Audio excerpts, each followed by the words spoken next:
Bom, gente, o indivíduo vitorioso, hoje é quarta-feira da vitória, ele tem que entender muitas vezes as nuances que a vida tem a trazer para ele. Hoje eu vou fazer uma reflexão rápida com vocês da história de um homem, sem dúvida nenhuma, um dos maiores exemplos da Bíblia, seu nome Davi. Mas a grandeza de Davi não estava simplesmente nas suas vitórias, também estava como ele se comportava nos seus ambientes de derrota. É muito comum nós exaltarmos e enaltecermos a vitória das pessoas, a falar que Deus sempre vai criar uma maneira de nos oferecer situações de alegria, de riso, mas nós sabemos que a vida não é um conto de fadas. Nós sabemos que a realidade é muito mais intensa do que a fantasia. Então, preparar pessoas apenas para vencer pode ser um sério erro de um líder religioso. O que nós precisamos é preparar pessoas para entender que venceremos a guerra, mas enquanto ela não terminar, nós poderemos perder algumas batalhas essas que podem levar um ente querido à morte, ao emprego que tanto amávamos, que acabamos perdendo, um relacionamento que era tão agradável, mas acabou terminando, um casamento que parecia que seria o primeiro e o último de nossa vida, mas por algum motivo não foi. Preparar as pessoas para encarar suas realidades, mesmo que aguardem os seus ideais, eu acho que é uma forma muito sóbria de conduzir as pessoas na caminhada cristã. Então hoje, primeiro eu vou te mostrar dois momentos da história de Davi. Põe na tela, por favor, primeiro livro do profeta Samuel, capítulo 17, verso 1. 1 Samuel 17, 1.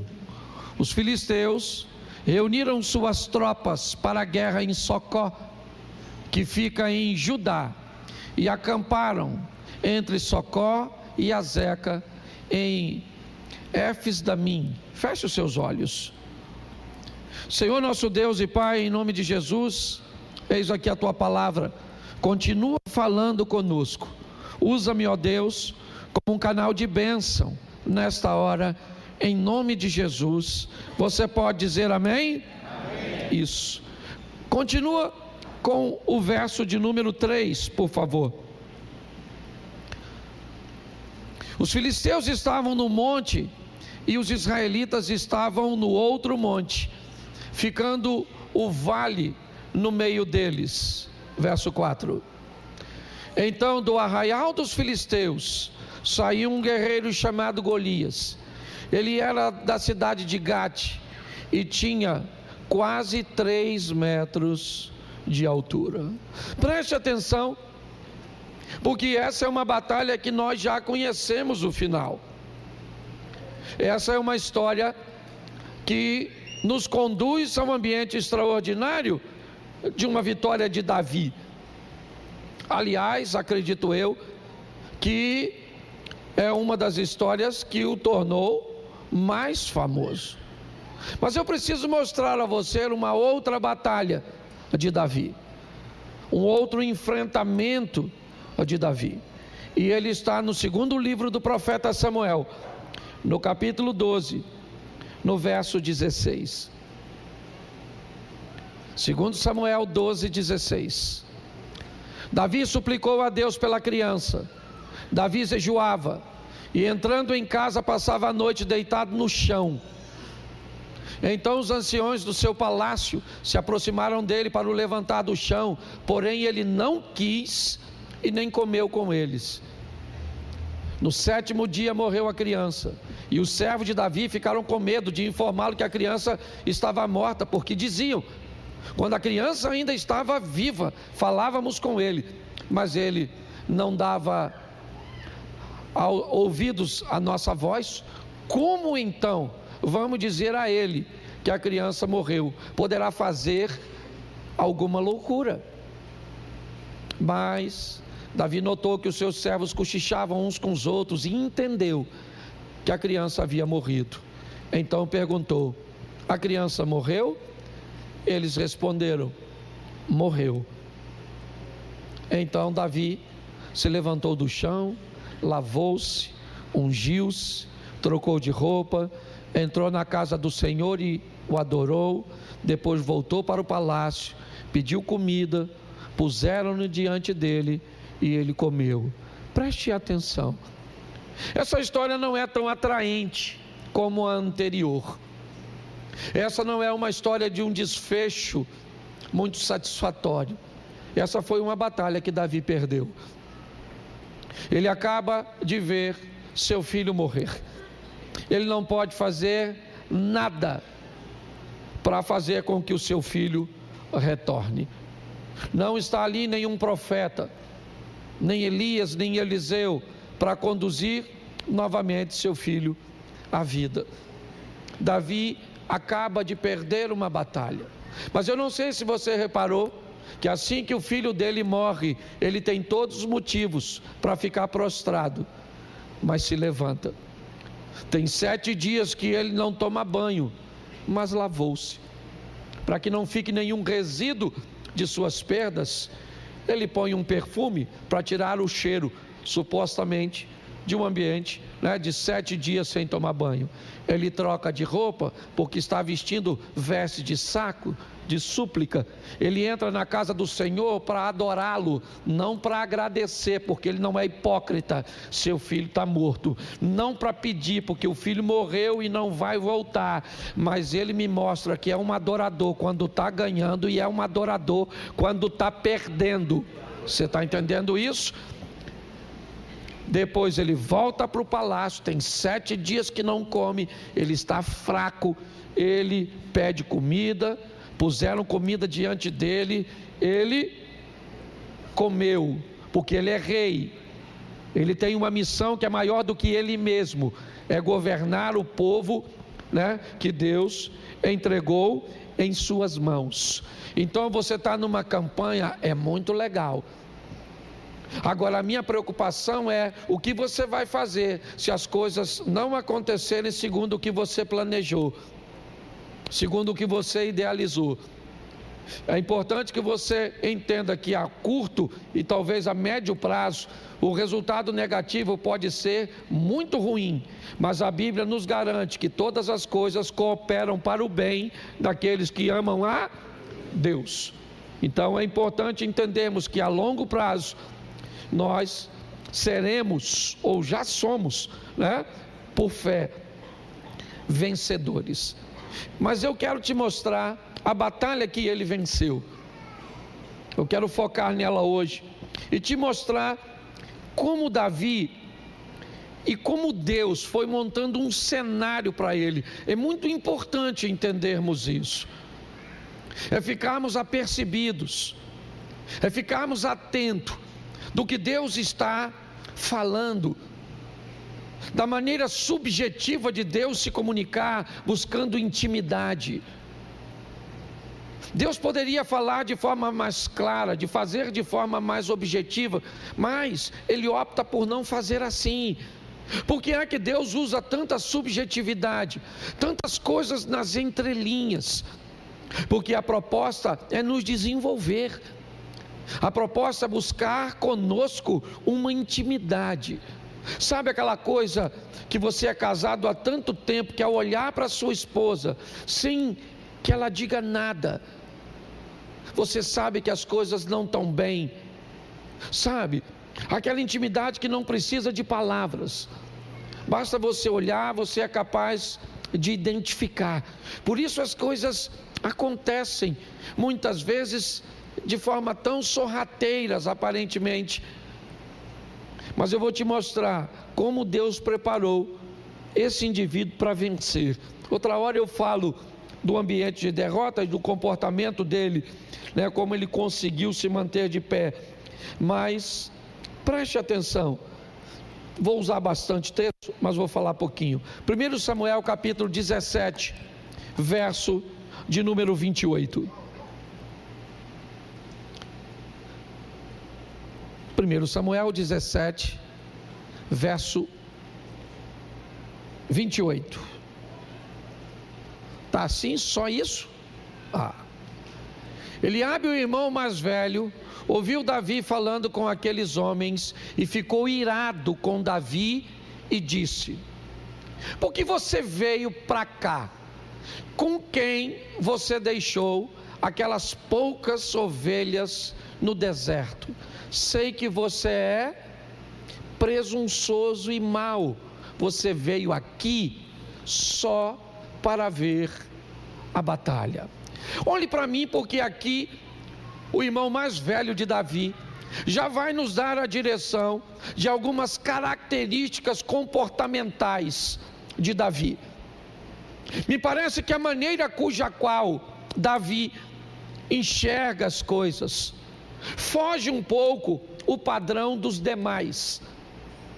O texto diz que todos os homens, quando olhavam para Golias, tinham medo.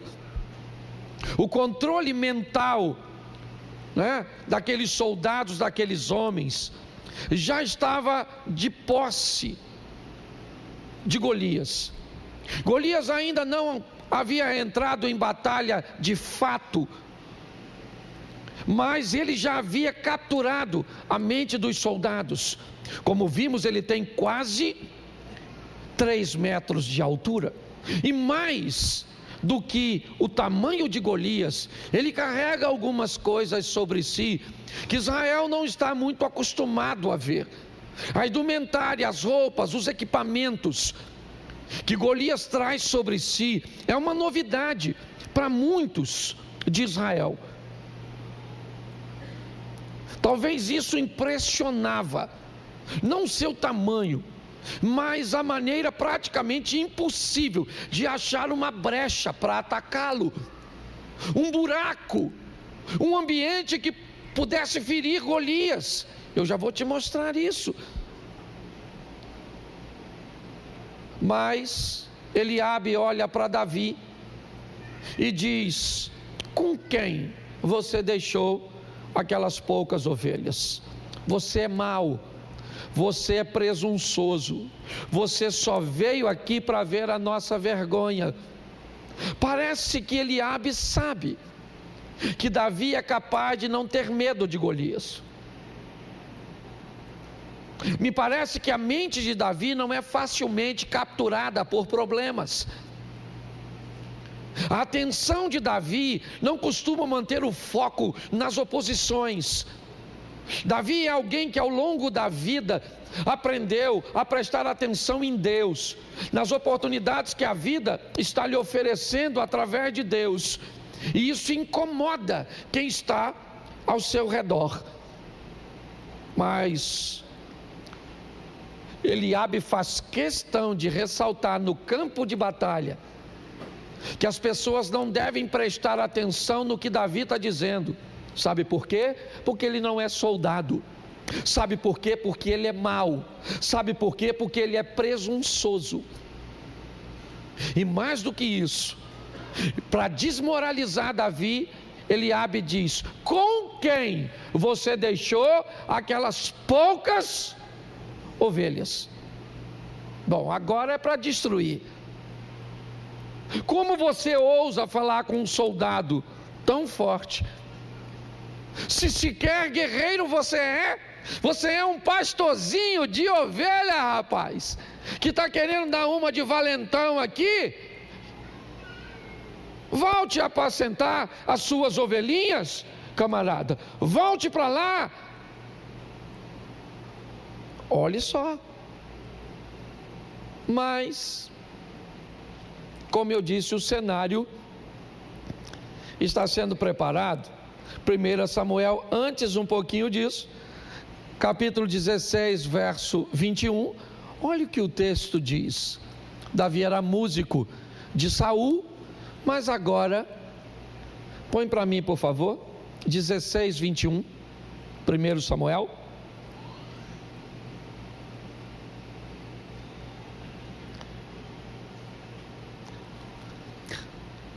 Assim Davi foi a Saul e esteve diante dele. Saul gostou muito dele e fez dele seu, presta atenção, seu pajem de armas, em algumas traduções. Aquele garoto que estava no campo cuidando de ovelhas, protegendo os animais de seu pai, de lobos, ursos e leões, vai agora trabalhar para o rei. E o que ele faz? Ele limpa e acompanha Saul em algumas situações, carregando suas armas, limpando suas armas. Davi começa a ter contato com um equipamento de guerra. Não era dele, era do rei. Mas Davi começa a ter um contato com uma espada, com um capacete, com um escudo, com uma armadura. Ele começa a se aproximar de armas de guerra, é verdade. Mas olha, ele que chegou no palácio apenas para tocar, ele chegou no palácio apenas para levar a sua espiritualidade, para que seu rei pudesse dormir. Mas agora Deus, que colocou Davi no palácio para tocar para Saul, para dizer para ele: veja como esse cara come, veja como ele se veste, veja como ele se comporta, porque esse lugar que eu estou te colocando perto, já já eu estou entregando em sua mão. Aprenda uma coisa que Deus costuma fazer: botar você perto de lugares e de pessoas cujas quais Ele planeja te oferecer algo semelhante.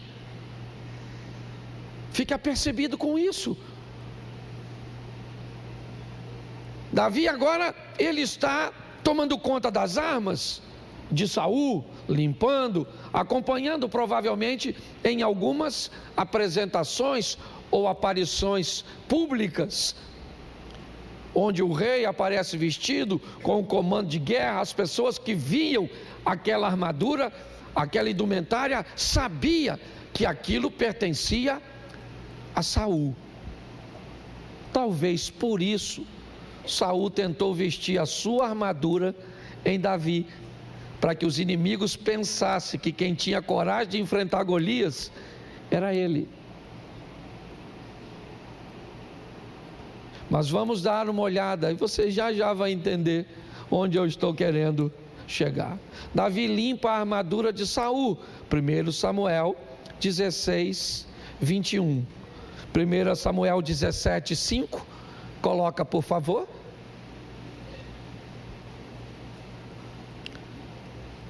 Primeira Samuel 17, 5.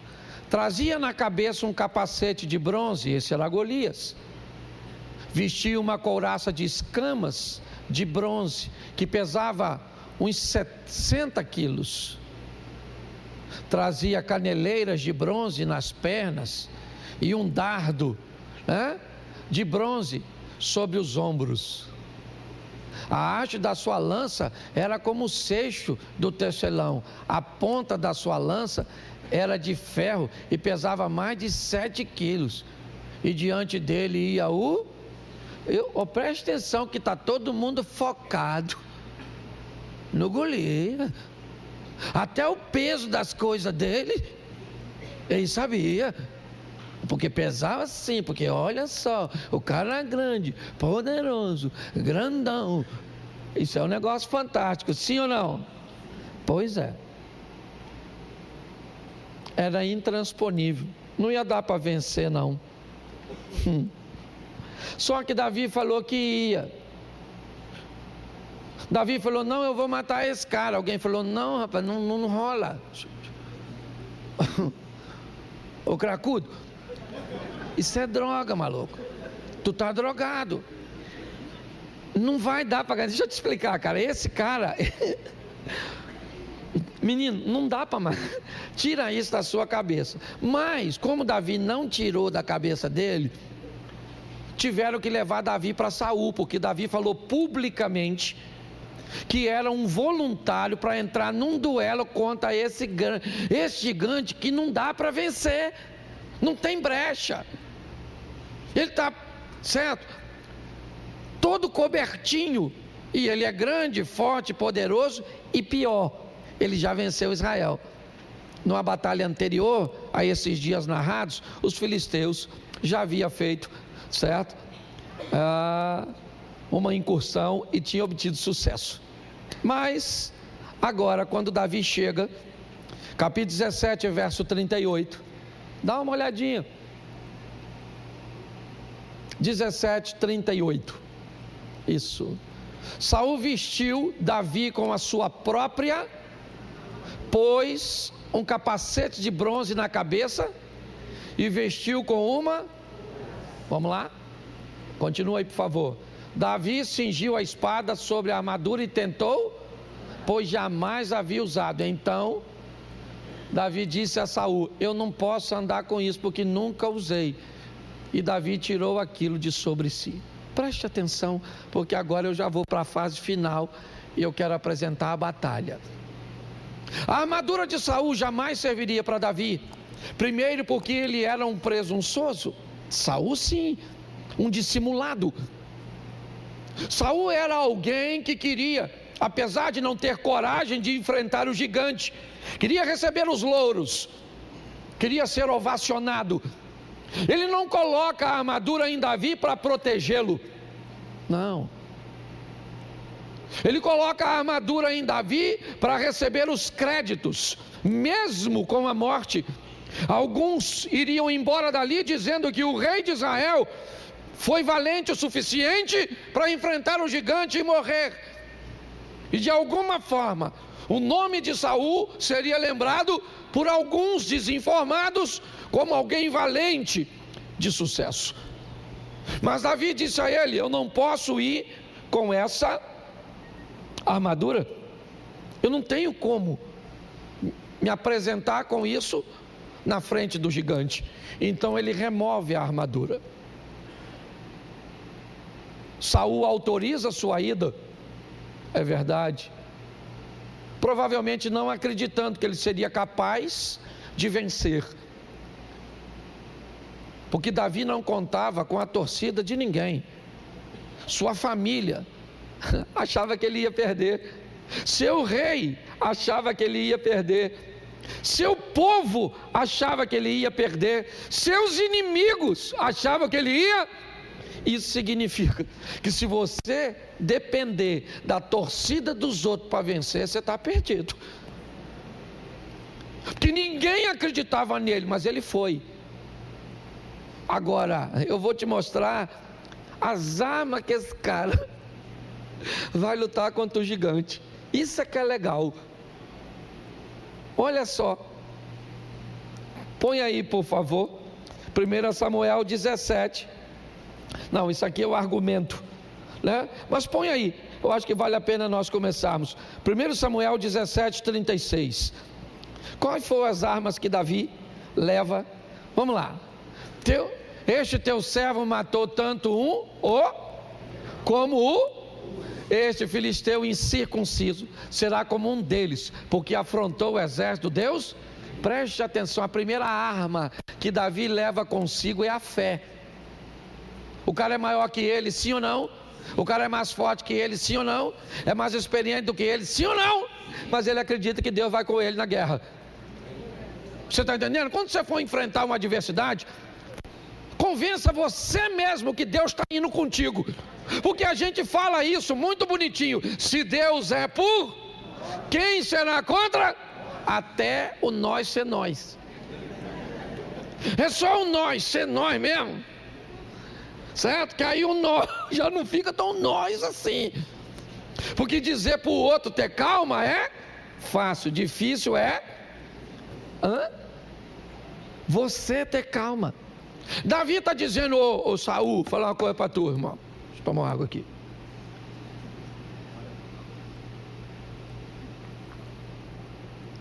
Saul falou, Davi falou, Saul, fala uma coisa para tu. Estava eu apacentando as ovelhas do papai, um dia lá assim, quando viu um leão e falou, vou pegar uma ovelha dessa. Eu falei, aí leão, aqui tem pastor. O leão não acreditou, tentou pegar a ovelha. Aí eu fui lá, tomei a ovelha da boca dele e matei o leão. Tem foto? Testemunha? Fake news.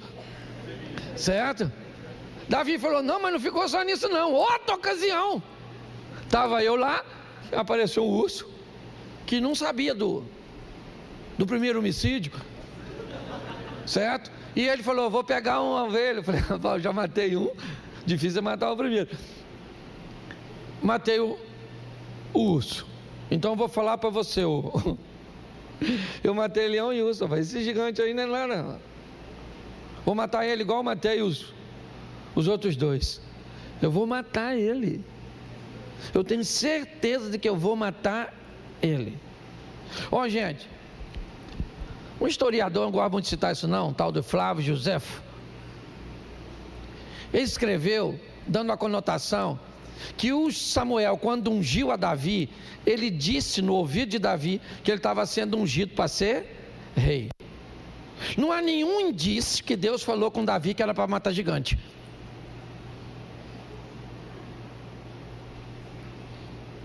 O indício é que ele era para ser rei. Eu fico imaginando, aí sou eu, tradução, tá bom? Os teólogos de plantão morrem quando eu faço isso, mas aqui tem sepultura. Eu fico imaginando o mundo espiritual escutando Davi chegando lá e falando, eu vou encarar o gigante. Ele falou, mas não foi isso. Era só para ser rei, não era para matar gigante.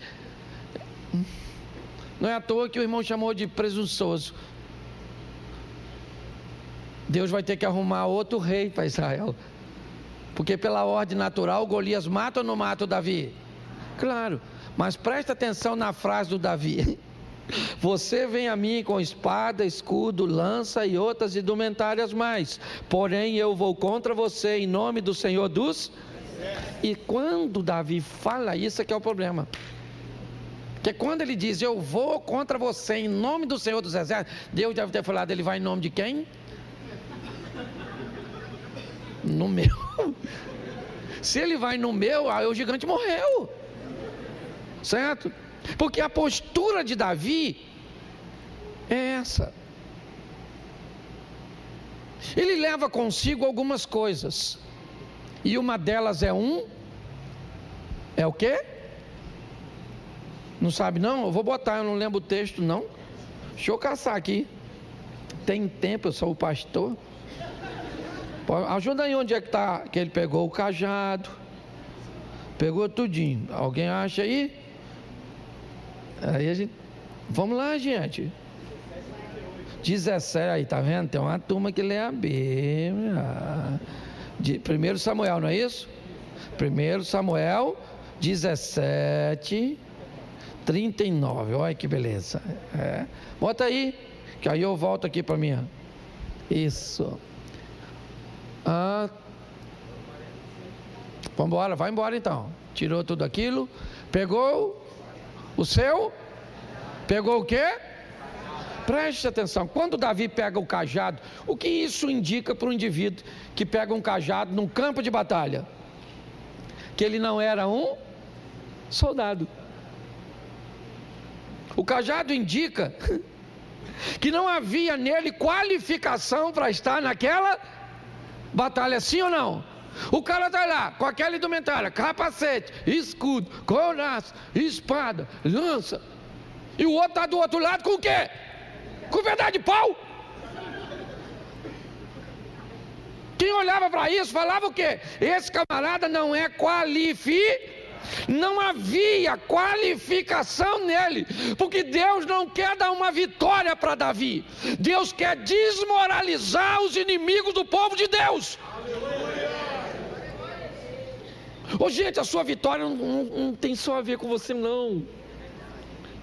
Sua vitória tem a ver com o reino de Deus. Você está entendendo?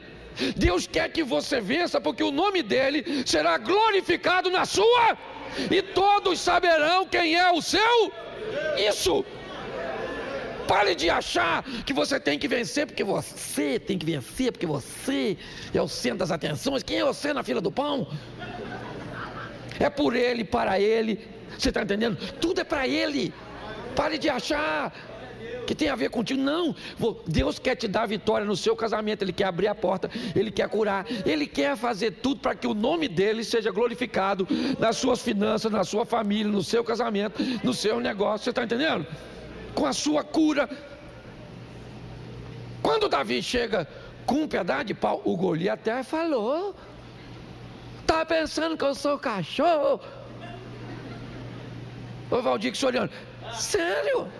Eu não sou cachorro, não. Poxa, para você vir a mim com essas pedras, esse pedaço de pau, só estou atualizando o texto. Ok? Isso é numa versão Cláudio Duarte. Tá certo? Quando o cara chega com um pedaço de pau, eu imagino os soldados de Israel. Caraca, maluco. Oh, meu Deus. Uma vergonha, hein? E porque não tinha conselho tutelar. Se tivesse, ele não ia. Protegendo os meninos, mas não tinha. Pegaram um garoto e mandaram para frente de batalha. Eu imagino os filisteus olhando e falando: gente, meu Deus do céu, mandando menino para vender bala na guerra. Eu fico imaginando tudo isso. Minha cabeça é fértil. Já deu para notar, né? Então, não é botar um guerreiro. Pensa se chega lá o Davi, mesmo com toda dificuldade, protegendo-se com o capacete do Saul, com a couraça do Saul, com tudo do Saul, ele poderia ser confundido com um guerreiro, sim ou não? Mas Deus está dizendo: não preciso de um guerreiro para te vencer, Golias. Para te vencer eu só preciso de alguém que resolva andar comigo e que acredite que eu posso dar vitória. Os recursos que você precisa, eu sei que precisa, mas eles estão em Deus. E a hora que Ele resolver fazer, está feito e acabou. Não interessa o tamanho do seu inimigo ou os recursos que você tem à mão. Ele é Deus, entendeu? Por isso que quando Davi chega com um cajado, todo mundo diz: ele não vence. O que eles não sabem é que junto com o cajado, ele levou Deus. Agora, ele também levou 5 pedras. Eu gosto desse negócio de 5 pedras. Eu gosto. Por quê? Porque para mim, se fosse uns crentes que eu conheço, era para levar uma só, porque 5 é falta de fé. Porque tem gente que é só assim. Certo? Não, era para levar uma só. Leva uma só, infeliz. Você vai cantando: vai dar tudo certo. Vai dar tudo certo. Caraca, deu errado. Corre. Planejamento, organização, não tem a ver com falta de fé, não. Se até Deus, que é o Todo-Poderoso, tem planos, a Bíblia diz: os planos de Deus não podem ser, então tu tem que ter também. Ele pegou 5 pedras. Para mim, só tem um motivo de ele ter levado 5: o medo de errar.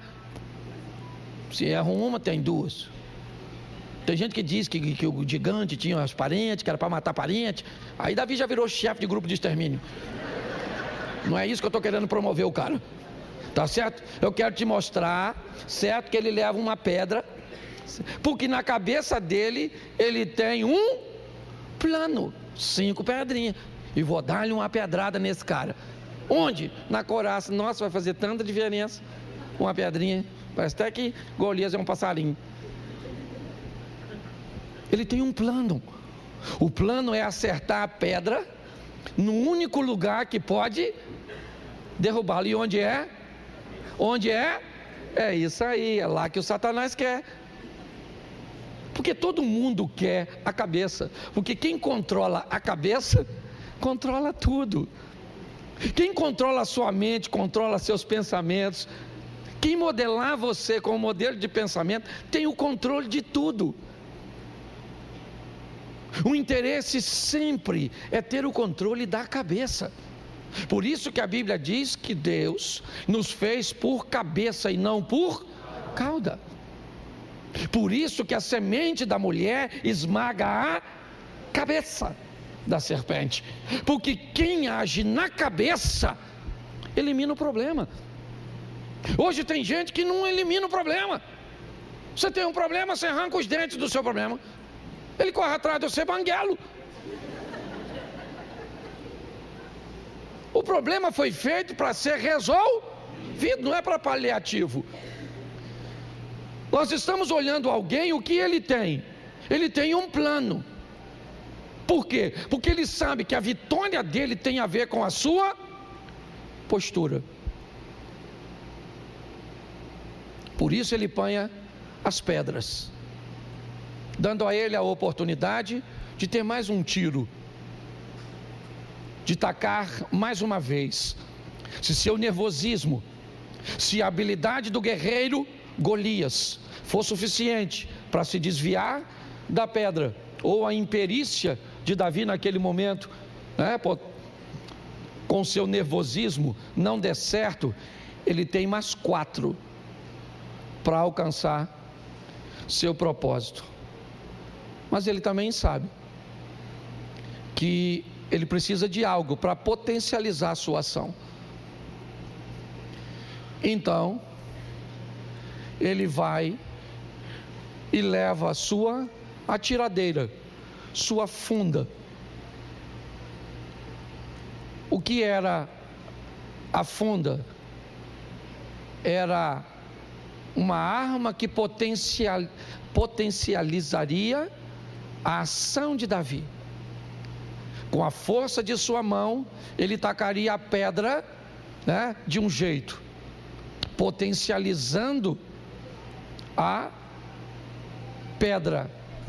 Com o movimento da funda, ele daria provavelmente muito mais impacto. E é isso que ele faz. Na verdade, eu poderia fazer uma aplicação dizendo que Davi leva a pedra e ali ele leva consigo sua postura, o seu agir.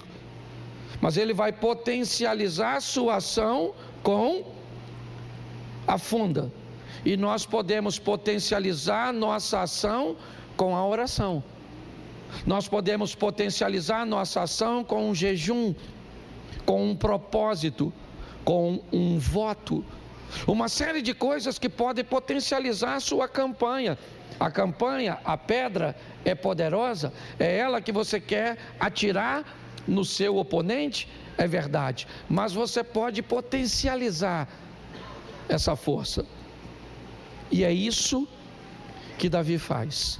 Ele quer atingir a cabeça do gigante. E ele sabe que não vai matar o gigante. Ele sabe que uma pedra na cabeça do gigante, atirada com a força de uma funda, é capaz de derrubá-lo. E é isso que Davi quer. Por quê? Porque ele já sabe manusear uma espada. Ao contrário do que seus irmãos pensam, talvez eles não tenham entendimento de que Davi era um escudeiro, era um pajem de armas. Era alguém que tinha contato com aquele equipamento de guerra, apesar de não ser um guerreiro. Quando Davi está no palácio, ele está atento às oportunidades que Deus está lhe oferecendo. Quando ele vai reinar no lugar de Saul, ele sabe como Saul comia, como ele bebia, como ele sentava, como ele recebia as autoridades. E também ele tem acesso às armas do rei. Com Saul, com Golias agora caído, não morto, caído pelo impacto da pedra, não há possibilidade de alguém socorrê-lo. Era um duelo.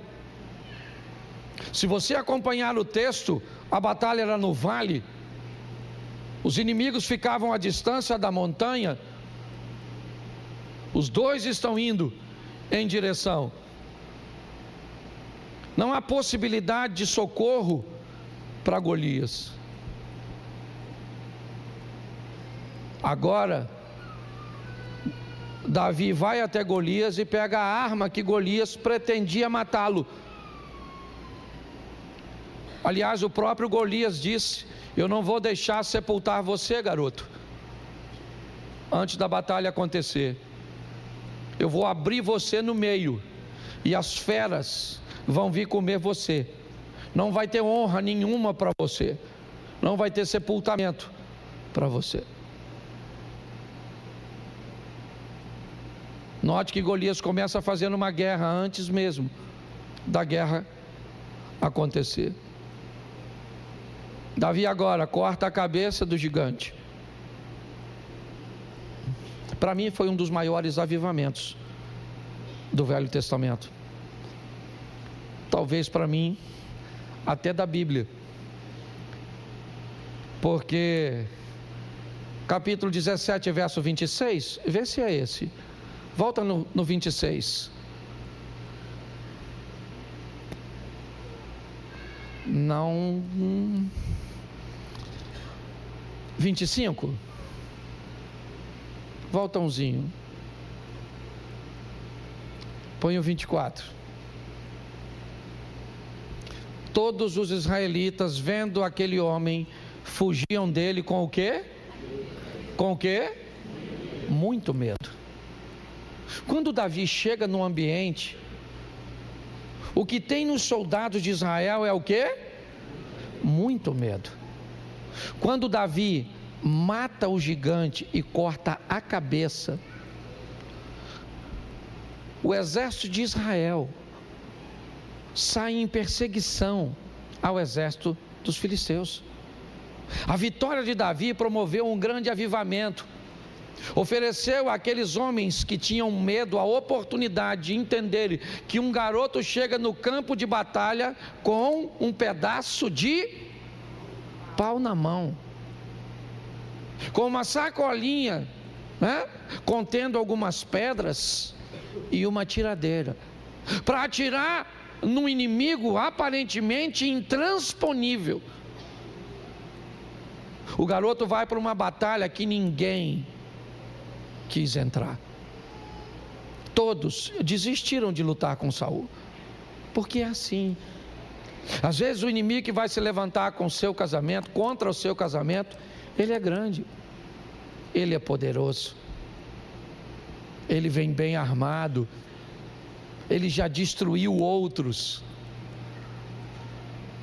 e você fica com medo de confiar, com medo de resistir. Davi mantém a postura. Ele é alguém que vai com a certeza de que Deus é com ele.